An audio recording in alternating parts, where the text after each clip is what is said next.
Welcome back to the KetoTrust podcast, your trusted resource for living low carb and living well. Hey, Keto family, today's episode is going to blow your mind because we're going deep into something that hardly ever gets the spotlight in keto circles, but can totally make or break your results. That's right.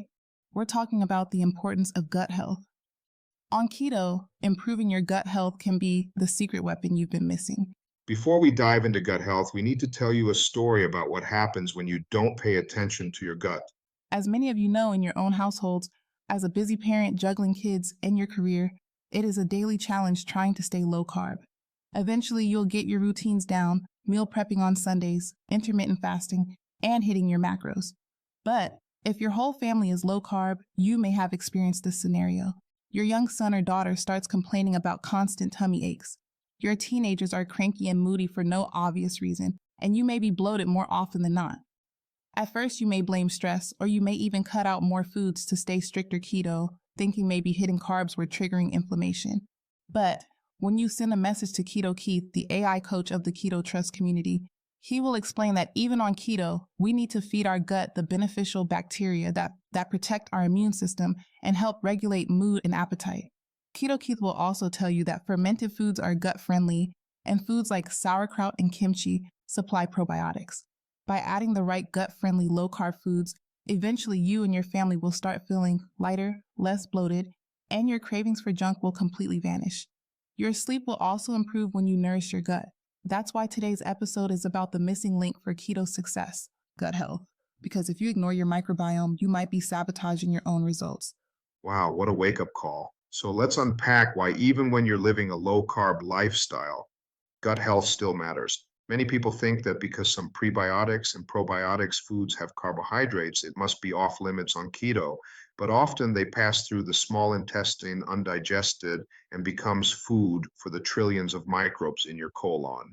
These microbes ferment fiber into short-chain fatty acids like butyrate, which strengthen your gut lining, reduce inflammation, and can even influence your mood and immunity. Studies show that consumer awareness of the microbiome has nearly doubled over the past few years. But confusion about prebiotics, probiotics, and synbiotics is still widespread. Prebiotics like inulin, resistant starch in the fibers in garlic, onions, and chicory feed your existing good bacteria, while probiotics introduce live beneficial bacteria through fermented foods. Synbiotics combine both for a synergistic effect. And here's something that blew my mind. About 70% of your immune cells actually live in your gut. When your microbiome is healthy, it produces compounds like butyrate that keep the gut barrier strong and reduce inflammation. That means when you're feeding your microbes, you're also supporting your immunity. Plus, researchers are finding that prebiotics may even lower cortisol reactivity and reduce anxiety, improving cognitive performance and mood. Have you ever noticed how you feel calmer and clearer when your digestion is on track? That's not a coincidence. On keto, the challenge is getting enough prebiotics and probiotics without going over your carb limit. The key is choosing low net carb vegetables, nuts, and seeds. Asparagus, cauliflower, zucchini, spinach, and mushrooms are all keto friendly and gut friendly. Avocado is actually one of the highest fiber fruits, with 10 grams of fiber and only 2 net carbs in a medium avocado. Artichokes and leeks are packed with prebiotics, and a small serving fits within your macros. Don't forget about chia seeds and flax meal. These tiny seeds are gut-friendly bombs, adding bulk to your digestive tract and helping with satiety. We love stirring a tablespoon of chia into coconut milk to make overnight pudding, or sprinkling ground flax over scrambled eggs. Psyllium husk is another low-carb, gut-friendly food you can use to make keto bread or muffins. And then there are fermented foods, sauerkraut, kimchi, pickles brined in salt, unsweetened yogurt or kefir made from coconut milk. These provide beneficial bacteria to diversify your microbiome. If dairy works for you, plain Greek yogurt has about 4 net carbs per serving and pairs perfectly with a handful of berries and a sprinkle of walnuts. I know what you're thinking. Won't all of that kick me out of ketosis? Not if you track net carbs. Fiber subtracts from total carbs because your body doesn't digest it. You can consume about 20-30 grams of these foods per day and still maintain ketosis.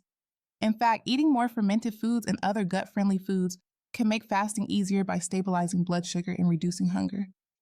Let's also talk about cyclical keto and targeted carbs. Some people do a carb refeed once or twice a week to support hormonal balance and refill glycogen for intense workouts.